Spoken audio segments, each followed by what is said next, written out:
रतनपुर नाम के एक समृद्ध गांव में दीनानाथ नाम के एक धनी और प्रतिष्ठित व्यापारी रहते थे। उनका घर गांव का सबसे विशाल और भव्य भवन था। दीनानाथ केवल धनवान ही नहीं बल्कि अत्यंत दयालु और उदार हृदय के स्वामी थे।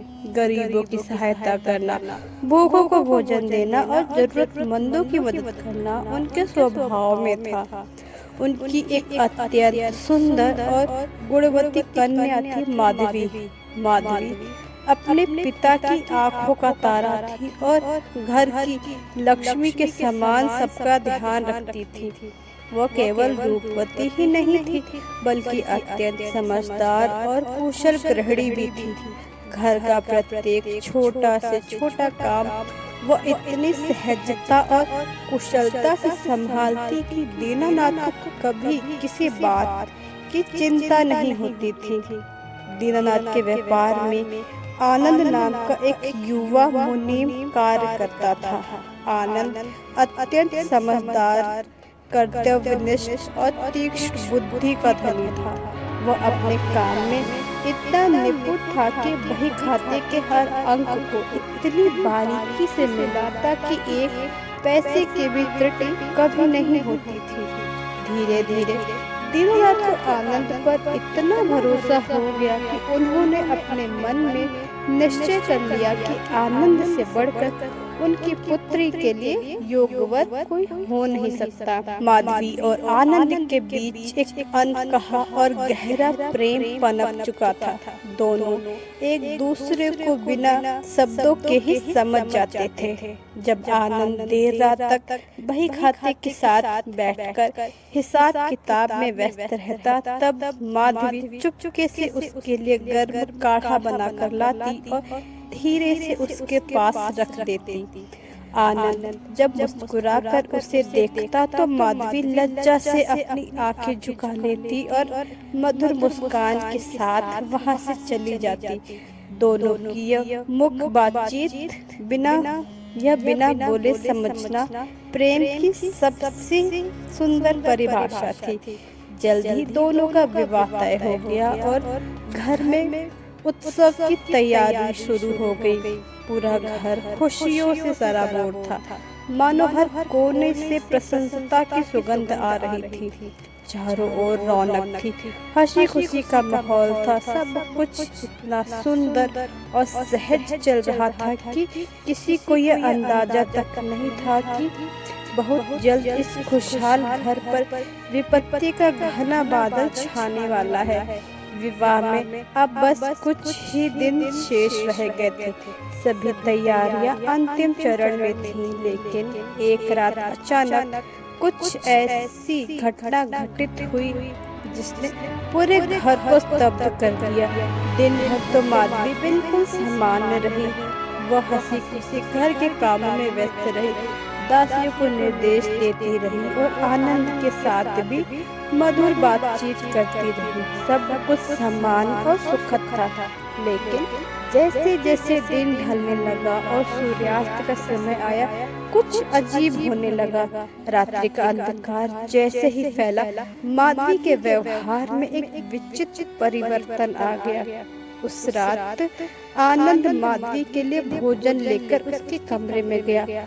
उसने धीरे से दरवाजा खटखटाया और अंदर प्रवेश किया। माधवी उस समय अपने पलंग के कोने में सिकुड़कर बैठी हुई थी। उसका चेहरा पीला पड़ गया था।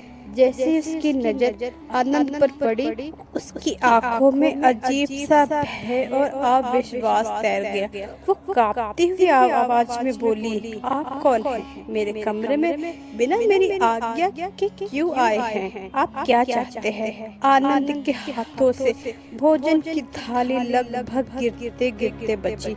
उसका हृदय धक्का सा रह गया, मानो किसी ने उसके सीने में छुरा घोंप दिया हो। वह सन्न रह गया। माधवी जो कुछ ही घंटों तक उसके साथ प्रेम से हंसते हुए बातें कर रही थी, वही माधवी अब उसे पहचान नहीं पा रही थी। आनंद की आंखों में आंसू भर आए, लेकिन उसने स्वयं को किसी तरह संभाला। उसने सोचा कि शायद माधवी की तबीयत खराब है, वो थकी हुई है। वह धीरे से थाली मेज पर रखकर बिना कुछ कहे बाहर आ गया। पूरी रात उसे नींद नहीं आई। वो बार बार यही सोचता रहा कि आखिर माधवी को क्या हुआ है, वो उसे क्यों नहीं पहचान पाई।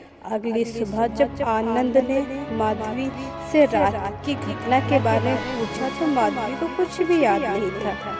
वे हंसते हुए बोली, आप कैसी अजीब बातें करते हैं आनंद जी, मैं आपको कैसे भूल सकती हूँ, आप तो मेरे प्राण हैं। आनंद पूरी तरह से हैरान रह गया कि कैसा विचित्र रहस्य। दिन में माधवी बिल्कुल समान और रात में पूरी तरह से अपनी यादें खो देती थी। ये विचित्र घटना केवल एक बार नहीं हुई बल्कि बार बार दोहराई जाने लगी। हर रात ठीक सूर्यास्त के बाद माधवी अपनी सारी यादें खो देती और सुबह होते ही फिर से पूरी तरह समान हो जाती। धीरे धीरे ये बात घर के नौकरों, दासियों और सभी लोगों में फैलने लगी। लोग कानाफूसी करने लगे, फुसफुसाकर एक दूसरे से बातें करने लगे। कोई कहता कि माधवी पर किसी अदृश्य शक्ति का प्रकोप है, कोई कहता कि रात के समय कोई अशुभ छाया उसके ऊपर मंडराती है, तो कोई कहता कि यह किसी पुराने श्राप का परिणाम है। घर में धीरे धीरे अंधविश्वास, भय और अफवाहों का वातावरण बढ़ने लगा। दीनानाथ अत्यंत चिंतित और व्याकुल हो गए। उन्होंने गांव के सभी प्रसिद्ध वैद्यों को बुलवाया, दूर दूर से हकीमों को लाया गया, लेकिन किसी को भी यह समझ नहीं आया कि माधवी के साथ आखिर ऐसा क्यों हो रहा है। सभी अपने अपने इलाज बताते, लेकिन कोई भी उपाय कारगर नहीं होता। ठीक इसी समय जब घर में चिंता और उदासी का माहौल था, दीनानाथ के छोटे भाई चतुरसेन का प्रवेश हुआ। चतुरसेन किसी दूसरे गांव में रहते थे और बहुत कम ही घर आते थे। जब उन्हें माधवी की इस विचित्र स्थिति का समाचार मिला तो वो तुरंत ही चंद्रपुर पहुंच गए। चतुरसेन का व्यक्तित्व बड़ा विचित्र और दोहरा था। लोगों के सामने, खासकर दीनानाथ के सामने, वे अत्यंत सहानुभूति और गहरी चिंता दर्शाते थे। उनके चेहरे पर दुख की लकीरें होती थी, आंखों में करुणा दिखती थी और आवाज में व्याकुलता झलकती थी। लेकिन जब वे अकेले होते तो उनके चेहरे पर एक अजीब सी कुटिल मुस्कान तैर जाती, माने वो किसी रहस्यमय योजना में सफल हो रहे हो।